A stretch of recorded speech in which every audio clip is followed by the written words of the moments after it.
we went live as public and not unlisted. Um, I'll have to check. Oh my god, I can't believe that. Okay. Today's live stream. Today's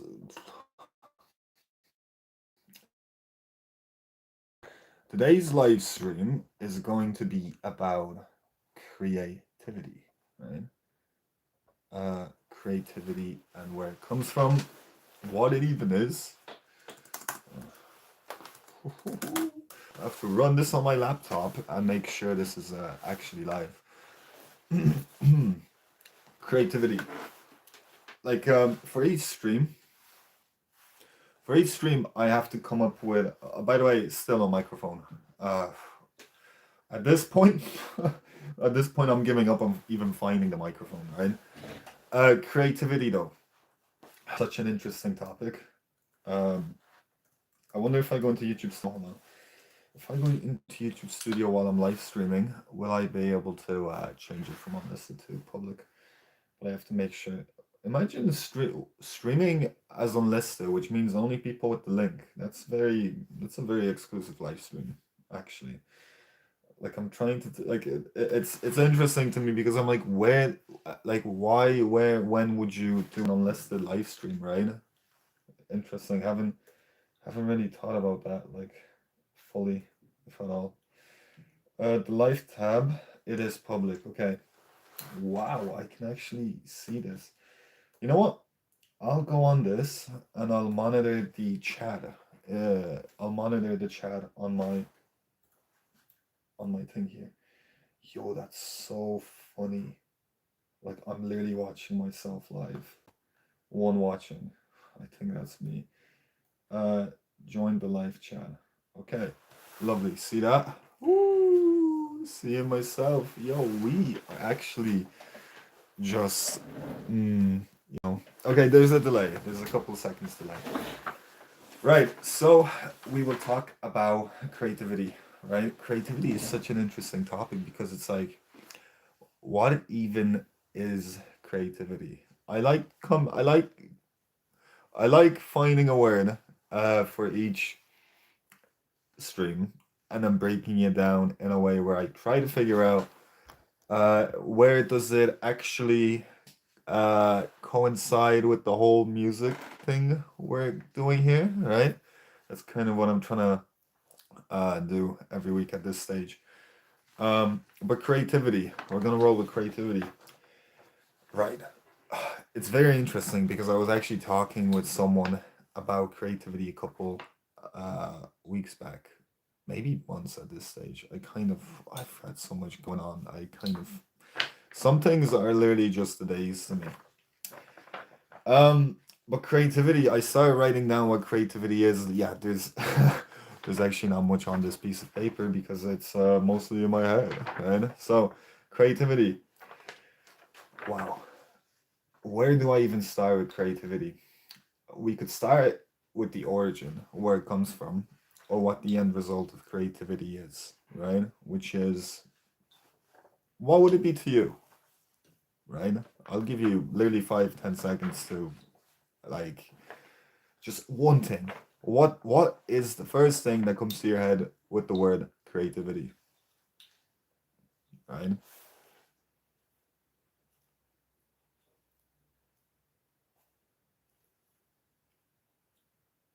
10. Right? Wow. Okay. That's amazing. That I didn't even think about that. That's what creativity means, right? Creativity, where is creativity used?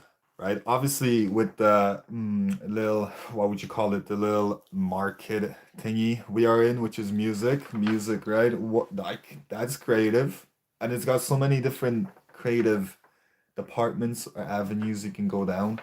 Because listen, when it comes to releasing a song, you have to do the artwork, you have to do the actual song, which is the music. Hold on, let's just break down the actual music first. With the music, you have to come up with like a riff or melody with the lyrics. You have to come up with a theme, with the feeling that the music gets you going, right? So Artwork, the actual song, that's two things already. Music video, that's three things, right? Promotion, marketing, four. It goes on and on. Like everything. You have one thing and it just gets what would you call it? It just gets like it has a lot of different things that make it up, right? Because nothing is ever as it truly is. There's so many different parts of it. It's like a tree with roots, right? Each root actually holds the tree up and it gives the tree life, right? But so there's art as well. Paintings. I need to come up with different examples of these things because I always just say paintings, music. It's usually just these two. But sticking to this, right? Creativity has a lot of things, feeling especially. What does creativity make you feel? Because even with a certain artwork or a certain picture, drawing, right? Color, color evokes feeling, believe it or not. For example, red. The color red is usually associated with hunger or danger, right? Blue is often associated with sadness, right? Or peace, calm. Green is usually grounding, so that's the one that keeps you calm, stabilized. White is purity, and then black is just kind of nothing, right? Each feeling comes from a color in paintings, and you can even put the like a combination of colors, and they will all come together to create something as well. Oh my god, the stream is actually kind of, it's not that too far behind, okay. Meaning. I think that's what I started with. The meaning, the feeling, they're all kind of the same thing, right? Um, See, I feel like I'm yapping now because I didn't. I'm just going in here, just stuttering. Ugh, right? Color.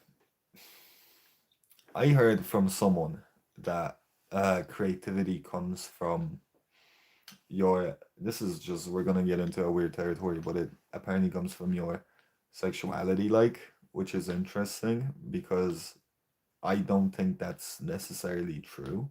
It's if you're looking at studies or examples of things, that's where it apparently comes from. There's other studies, psychological studies, and all that, that actually say that creativity tends to come from trauma or negative emotions. But mostly, when you think about it, both of those, I can't speak, what?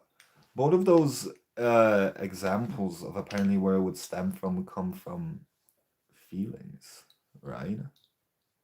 Like something that's buried that you're trying to bring to the surface or present it in a form that's different than speaking of with words, right?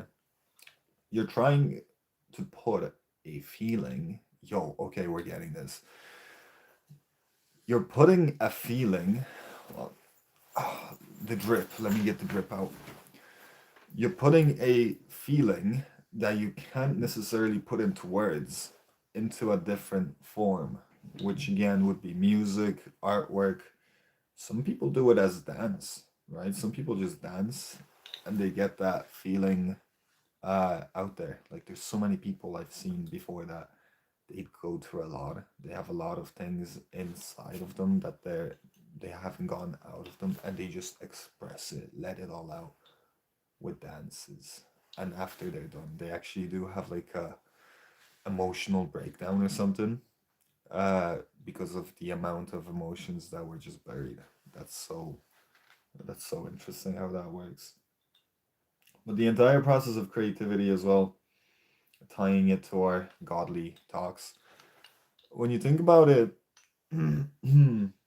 um, God creates, right? We're not gonna get into any specifics here because I don't think there's a point in it. We can still get across without going into specifics, but I believe that in almost every single one, the story is that God creates, that God created man, and the universe, the earth. all these things. So when you actually do think about it, it's very godly of you to create things. Like it's very like you're pouring love into something. You're creating something with love, making it with love, made with love. And again, with the scriptures and all that, again, I'm not going into specifics, but the devil copies because ooh, wow, that's a fucking sign if I've seen one. The devil copies, so what ends up happening is he's got no creativity. If you apply it as an emotion, that it's the ego of someone who is jealous, envious, angry, wishes they would be the same, they just copy. Because to them, they're trying to mimic something that's already successful because of the just the way it's made, right? So it's a very interesting concept based off of even like conversations or talks like that. Hmm. Very interesting. I kind of wish I could say more, but like my brain is going flat right now. Like I can't fucking think. So yeah, very very interesting how that entire thing ties in. Haven't really. Hold on, let's just get that thing going properly. Mm. Sorry guys, man's exhausted. Yeah, just creativity. Tying it to music, right? My own thing, creativity. Mm. I don't know. It's very interesting because at the moment, we're going through the sad boy era. Let's just call it the sad boy era at the moment. You know how like I said it in the last stream, but like how artists release like three bodies of work, records, albums, and it's usually the first album, second album, third album, and then they kind of start over or whatever they do, just switch genres or whatever. I find it so interesting because like with what I'm doing right now, re-releasing old stuff, we are in the sad boy era, which we're not gonna call it that. Like we'll get a better name for it. But yeah, I'm just trying to break down the creativity and that. Like mostly, if I would just look back on it, the first album Lemonade Mode. Huh, don't remember that being the first album. The first album, which was Late Night Memories. It's interesting because it took a lot of. I don't think it necessarily copied anything. It took a lot of inspiration from a lot of artists. Like it took a lot of inspiration from. This was 2020, I believe. 20, late 2020, early 2021. Um, yeah, very interesting. It was very inspired by Juice World, Ian Dior, and that those were the main inspirations for it. I don't think I was there wasn't necessarily a lot of copying, but the creativity was cool. The album was rushed. It was very rushed. Oh my god, it was so rushed.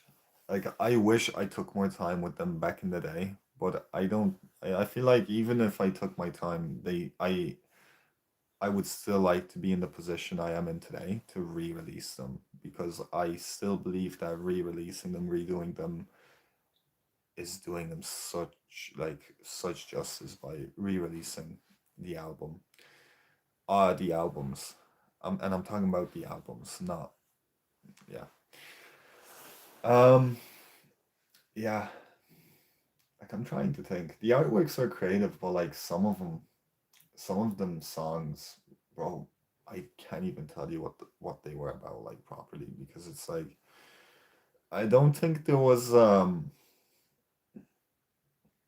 like there was no plan to it. It was all just rushed.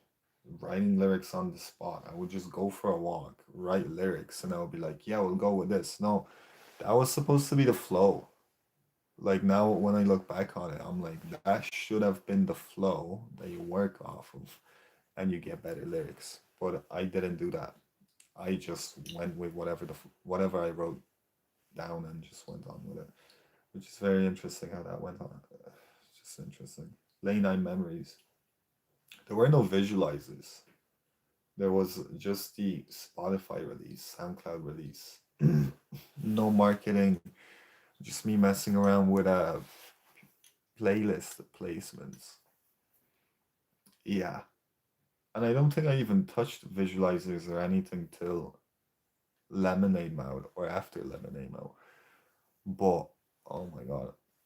Darkest Summer, then like taking the step up and having my own face and all that kind of be the album cover.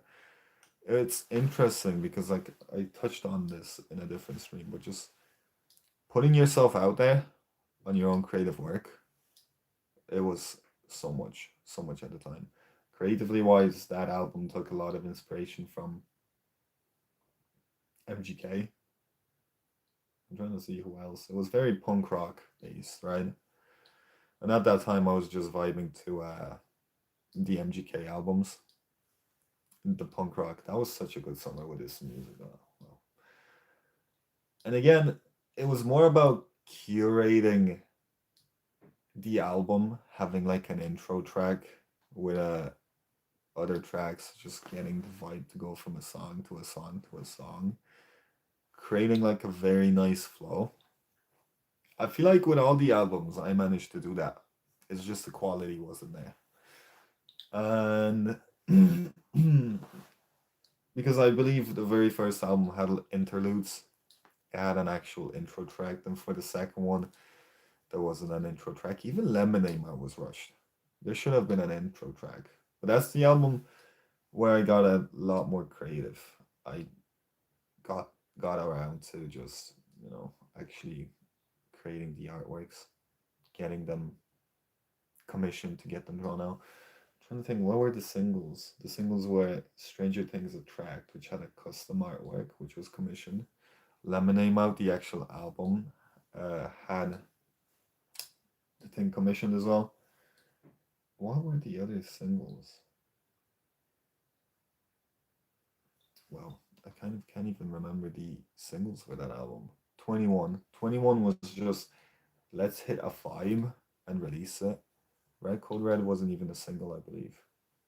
And looking back, as a small artist, yo, it's so dumb to release albums.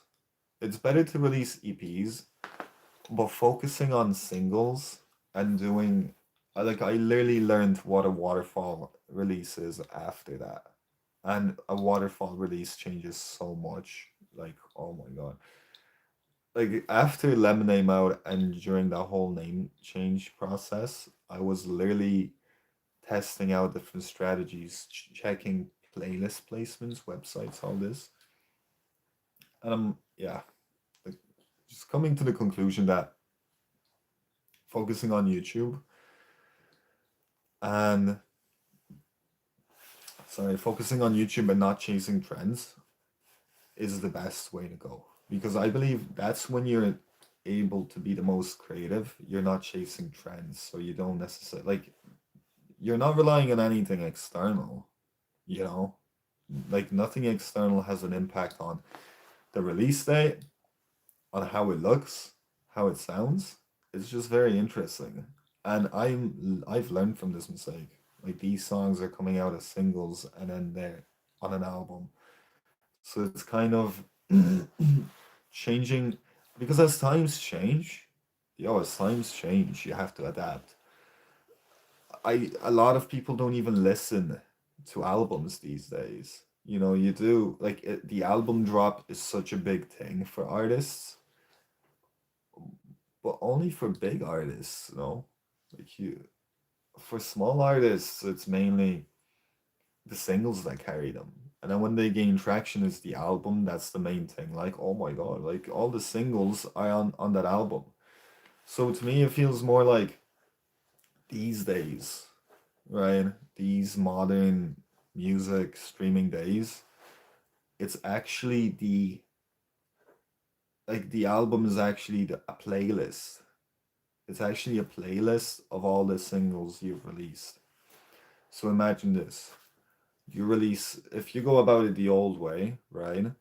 You release three singles, one of them gets on the radio, it's popping. So what happens then? This is when music was on CDs and vinyl and MP3s or whatever, but mainly CDs back in the 80s, 90s, 70s. You would buy the CD because you're like, oh, I heard this single and this single, so I'll buy the album, right? And that's how the band or artist makes their money and they're able to make their new project, their next project. You're literally funding them and allowing them to evolve, uh, make their music sound better, and just upscale, right? That's what the whole point. That's the whole result of purchasing someone's merchandise or their music, right? And that's literally how it worked back then. These days, it's like everything is so fast paced. Like creating a catalog of music, I feel like is better. Because when you have a catalog, you can just market all of the music. Whoever likes what, they like what. Boom. It's like I genuinely think looking at it these days, where the album is the playlist, is such a better move. It's way better than going about it the old way. Like that's just evolving with the times. I'm not sure if anyone has caught on to that yet. It's like, is that not like the most obvious thing to do as a small artist? Like, um, yeah, because even with myself, like yeah, I just think there's so much more to just listening to the singles. Um, Especially that most people stream music, you know, and in a lot of cases, money is very hard to come by for some people. So, like, buying an album to a degree is risky. Like, for me, I have a couple vinyls up, right? And I only buy vinyls where, let's say there's 12 tracks on it. I've gotta fuck with 10, maybe nine, at least nine tracks on that album. I have to vibe with the whole thing. And then I'm buying the vinyl. I'm like, yo, this is actually a vinyl that I can play and just have it play. That's how much I like the vinyl. And in some cases, I feel like once you get into an artist and you really like the artist, you just kind of you will listen to their records and you will over time actually do you over time you will actually like them. Just their evolution and whatever they're making on their album. It's an interesting thing. But I find that so interesting because that's the move with releasing stuff. But even look at that, making content like I'm testing this strategy and I'm releasing it. If people copy this, fuck off, man. I came up with this. At least give mans a shout out. Or deliver me like a fucking check. Like you can't rip this off, like straight up, just how? I'll still do it better because it's like I've already kind of seen people copy the visualizers. I've never seen artists like create visualizers for each track, and now I'm seeing a lot of big. There's no way they know exactly. There's no way they recognize this fucking logo, bro. There's no chance, unless I'm tripping. Like, but it's just so interesting. Someone from the team, bro. Someone from the team knows, man. Um, but yeah, even making content as a small artist, you know how important it is to make content these days. Like if I wasn't streaming, if I didn't start streaming, I feel like most people would be like, "Where's his stuff? Where are the shorts?" And I don't like doing that. I don't like just disappearing for a while and then coming back because it's like it's not that people forget about you, but it's just like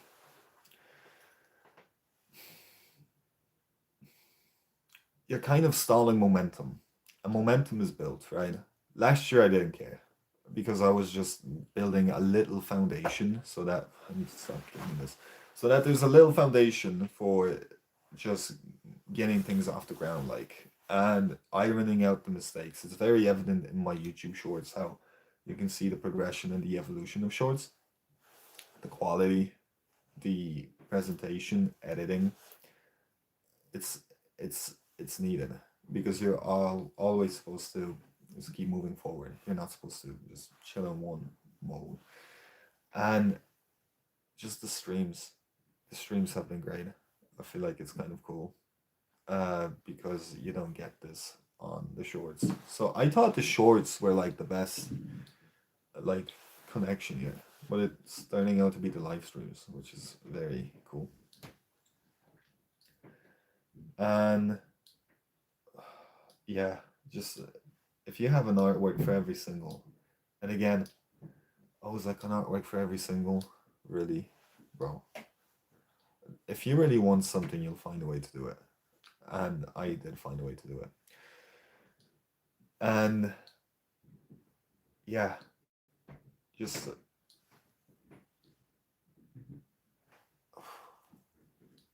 finding a what is it? Oh my god, getting content made for each single. Imagine making content for an album. Yeah, you can only make so much content, like, but then you can do it for the singles as well. And every song on that album is a single. Wow. Because even think about this album sales, right? Like, let's use an example. I'll use an example of like any artist. Let's rock, and you can test it for yourself if this is true or not. Let's just for this example use fucking Sabrina Carpenter, yeah. Sabrina Carpenter, her new album, Man's Best Friend, that heavily relied on the marketing being controversy, where people were like, you can't use that artwork for the album. It's very. And then, it's just I was about to, I'm glad I did this. You have genders, or, well, yeah, genders arguing with each other over what it's like, what can a woman do and what she can't do, right? What if that's appealing or not? Like, I have the is it? It's somewhere else. I was gonna take the album artwork out. I have it. It's actually there. Hold on.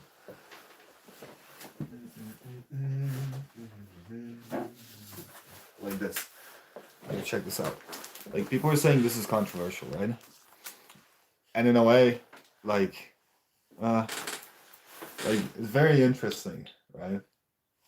I think in a way it's cool artwork, because the music ended up sounding good anyway. But a lot of people said it's controversial, so that's how she gained traction with it. And I myself, I listened to the Manchild song, and I was like, that's a pretty good song. But then I listened to the album after I heard Juno, Badcam, and all them, and I loved the guitar riffs on those songs. And I'm like, wow. So let me hear this album. And I actually did like it because it has like a 80s, 90s vibe to it, which is pretty cool. But it was the singles that got the most streams, right? Like, if you don't believe me, I'll use AI right now while I do this. So the singles got the most streams, I'm guessing, right? This means that the album tracks didn't get that much streams. They got way less. Let's check. Sabrina Carpenter song stream stats for newest album, right? And again, this modern day, I can't speak. I'm sorry. This modern day and age is interesting. Oh, we're doing um Man's Best Friend. I got the stats for the previous album. not this one. Um, and I want to keep it going this way. So,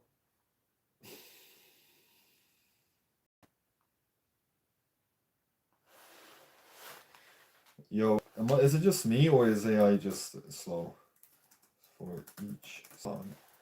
Streams for each song. It's not giving me streams for each song. It's giving me. There we go. So, will my theory be correct? My theory is the songs on the album got way less streams than the actual singles did, right? Highlight which of these were released as singles. So we are 100% accurate here. So the first single was Manchild, right? Let me tell you which song had the most streams on the album, right? Manchild was the first single. Wow. First song that had the most streams, Manchild, bro. Wow. Wow. Who saw that coming? Tears was the second single. No, was it? Tears, yeah, that was the second single, right? Guess which song had the second amount of highest streams on the album?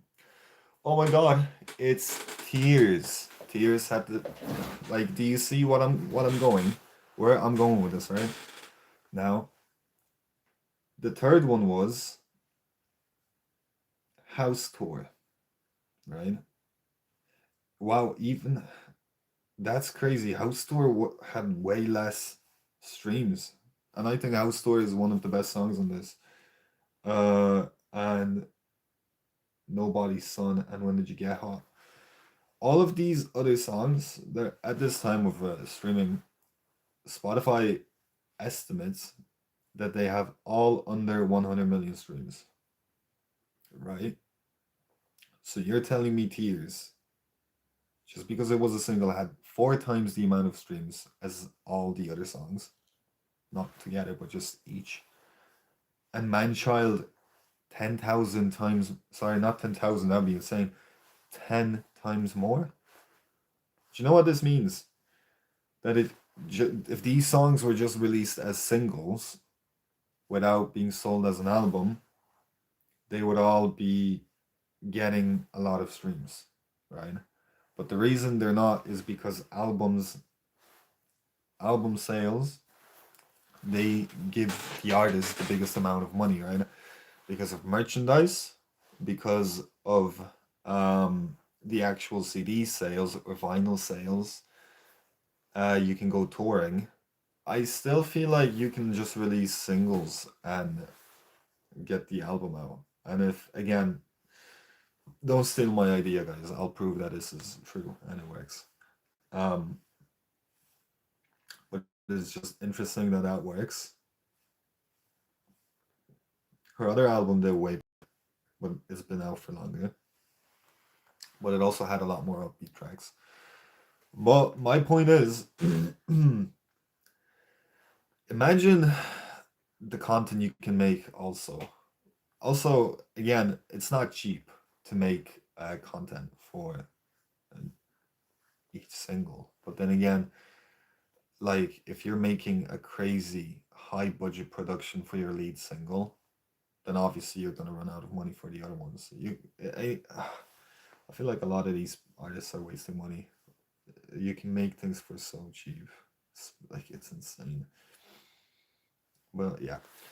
Um, Very interesting to me how that works because again, in my position, creating shorts or whatever it is for each release works so much better.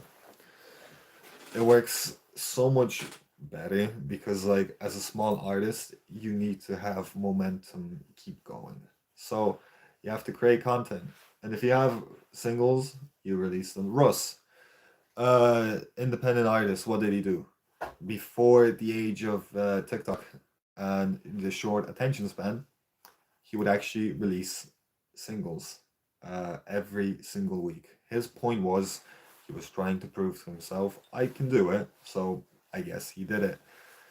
Now there's so many ways you can literally release songs weekly, but then again, it's like I feel like if it doesn't build up to anything, like an album playlist, then what's the point in a way? Especially now, like because I feel like now someone will release a song, and then they'll be like, next week I am releasing the sped up version. What? Really? And then the week after that, the slowed down version. Okay. Now you're on week 4 of the month, right? They're releasing an a cappella. Huh, right. 5th week, an instrumental. And on 6th week, I'll release the whole thing together. You'll have all of them together. It's like, you know how tiring that gets? Like, it gets really tiring. Uh, you're better off doing a waterfall release. And, okay, I'm not leaking this. I'm not leaking this to the major label people. But yeah, it's just crazy to me how that works. But creativity, right? Coming up with just ways to make it happen, right? Anyways, that would probably be it for creativity. Now on to the book, which I don't know which one we were on. 16, 16, 17, 16 or 17. 17.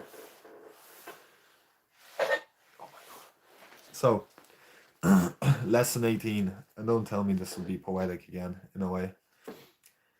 I am not alone in experiencing the effects of my seeing. The idea for today is another step in learning that the thoughts which give rise to what you see are never neutral or unimportant. Sorry, I can't focus. The idea for today is another step in learning that the thoughts which give rise to what you see, so the things we see, uh, there's thoughts we have to the things we see, right? They're never neutral or unimportant. It also emphasizes the idea that minds are joined, which will be given increasing stress later on. Which will be given increasing stress later on. Okay. Today's idea does not refer to what you see as much as to how you see it. Therefore, the exercises for today emphasize this aspect of your perception. The 3 or 4 practice periods which are recommended should be done as follows. Look about you, selecting subjects for the application of the idea for today as randomly as possible and keeping your eyes on each one long enough to say, I'm not alone in experiencing the effects of how I see. Conclude each practice period by repeating the more general statement, I am not alone in experiencing the effects of my seeing. Guys, I'm not gonna lie, this might be the first lesson that I'm reading, and I don't know what I have no idea what I'm reading. I am not alone in experiencing the effects of how I see something, right? Mm-hmm. Conclude each practice period by repeating the more. So I am not alone. Okay, so I assume the way it works is this is actually a really short lesson. The things you see, you're not the only one that notices it, that there's other people doing it. And that it's like, what's the effect of it? I suppose that's it. It doesn't go anymore, and I actually can't do it. I'm kind of more interested in getting more of the statistics checked. Let me check. Um, let's for the meme check Taylor Swift's recent release, right? The fate of Ophelia, right? So now do the same for Taylor Swift's fate of Ophelia. Right, so let's check. So there aren't reliable full per song Spotify stats. So we're going off of estimates, right? So The Fate of Ophelia is the lead single for this track. It's also the first one. On the album, 400 million streams. 400 million streams. I was correct again, guys. Um, Second song, Opaline. It's the second song. Why do they do that? Is this normal for albums? Is it normal for the second single to be the second song on the album? What? It's got the second amount of highest streams, uh, estimated to be at around 300 million. So third song, Father Figure. It was the radio promotional song. So Father Figure, let's just call it the third single. It has the third, it's the third song with the highest amount of streams on the album, right?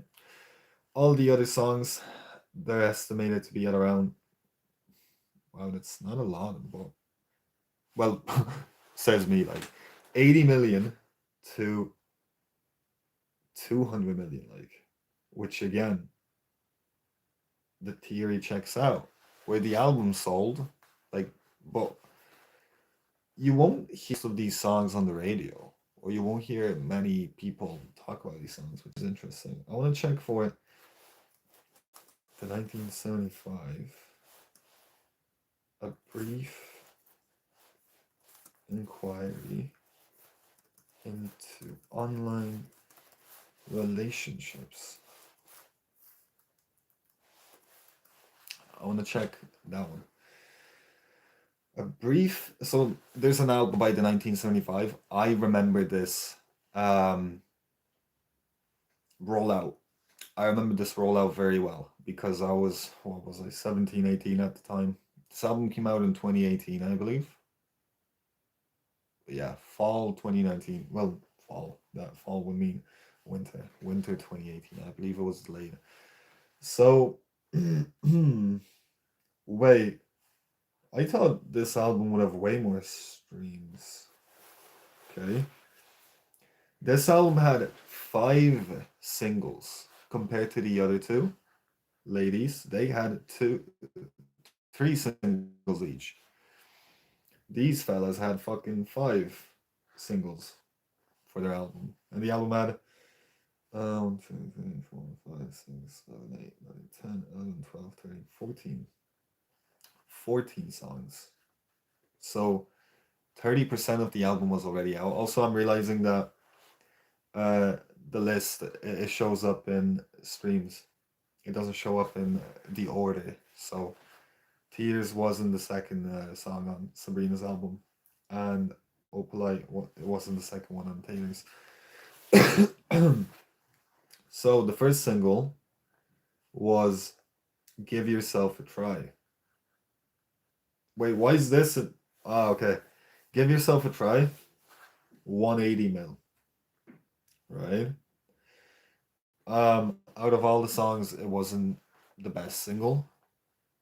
There were better ones, but it was very loud. It was a nice one. 180 mil. Second one, Love It If We Made It. Love It If We Made It had 300 mil, and it was the second most streamed. Give Yourself a Try was the fifth most streamed. Yeah, again, all the singles are in the top 5. Two Time, Two Time was number 4, 210 million streams. Sincerity is Scary, number 3. It's Not Living If It's Not With You was number 1 with 440 million streams. And the other songs, 1, 2, 3, 4, 5, 6. 6 songs. The other 30%, they got between 50 million and 90 million. This is on Spotify, right?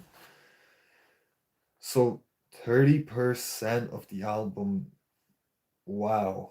1, 2, 3, 4, 5. And then you have Inside Your Mind, I Like America, Be My Mistake, I Always Wanna, 1, 2, 3, 4.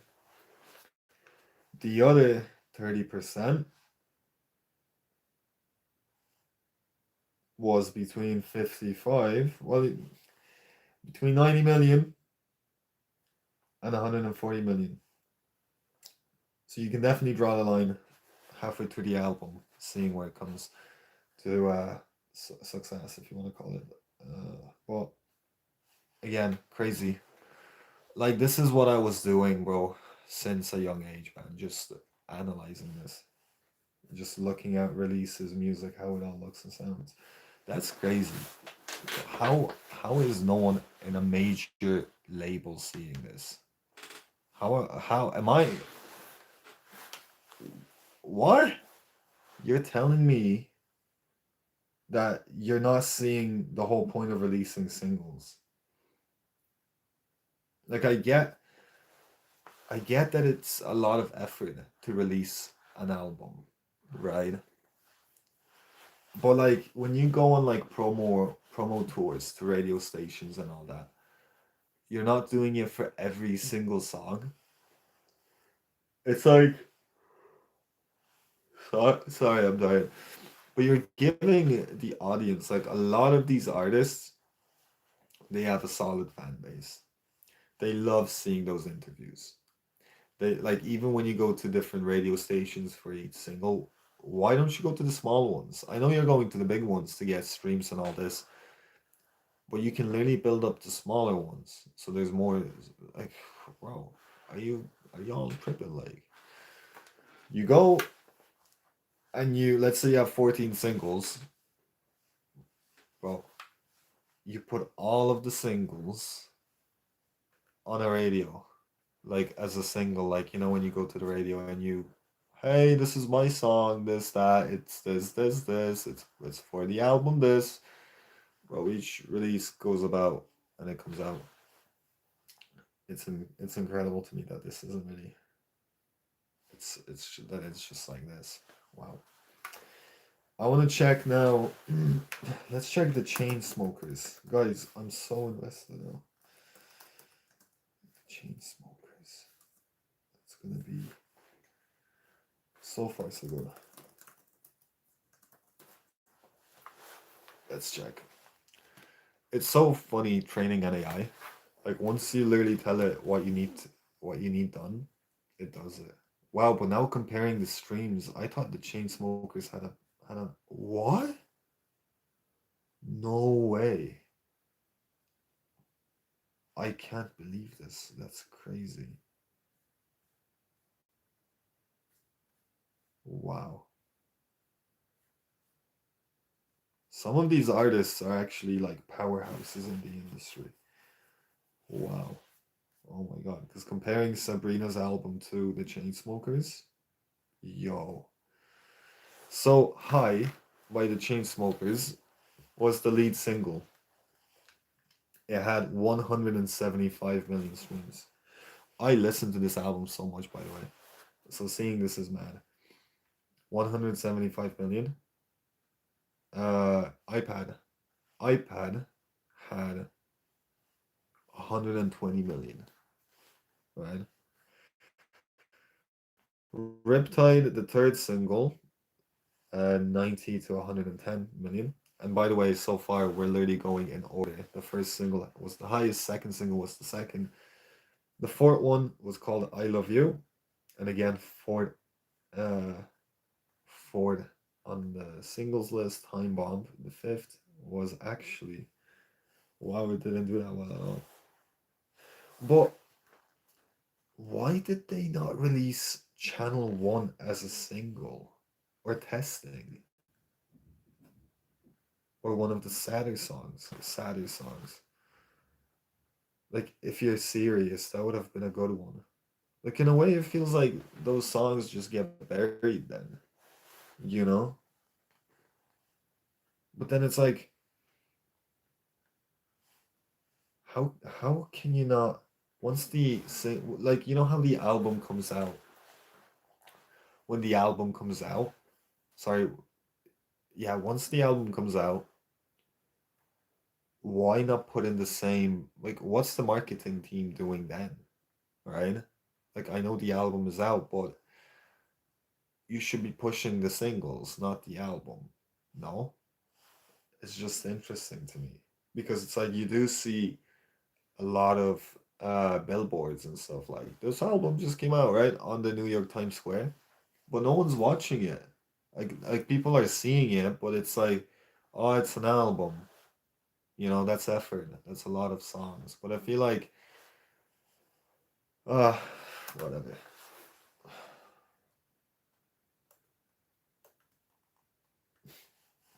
It's just so interesting. Like, I don't know. I feel like there's a different way to do it, and I don't know why artists don't do it. Uh, really don't. But anyways, I believe that'll be it for the stream. I think this was our longest one because there was actually a little activity to check. But very cool, very cool.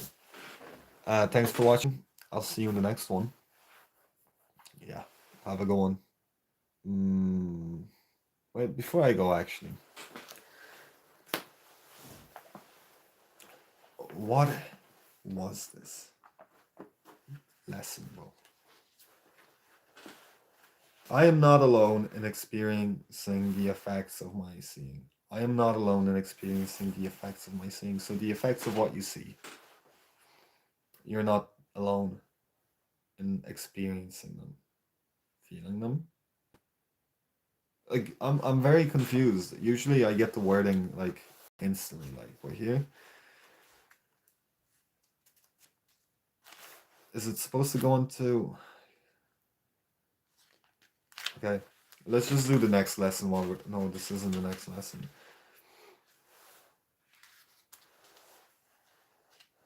Okay, so that's a like that's the lesson. I like the other ones were very they were very out there. Like you know you have to be like I understand. Yes, that like that has this that. But this one is just you're not alone and you're not alone. That's the idea. Lesson 19. I am not alone in experiencing the effects of my thoughts. This one's way longer.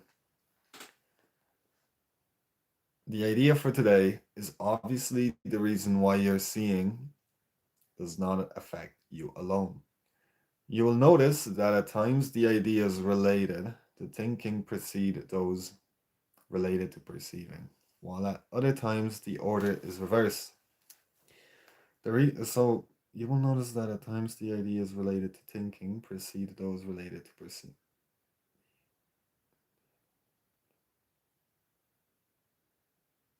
While at other times the order is reversed. The reason is that the order does not matter. Thinking and its results are simultaneous. Thinking and its results are simultaneous. For cause and effect are never separate. Yo, I'll be honest, I actually can't think of this.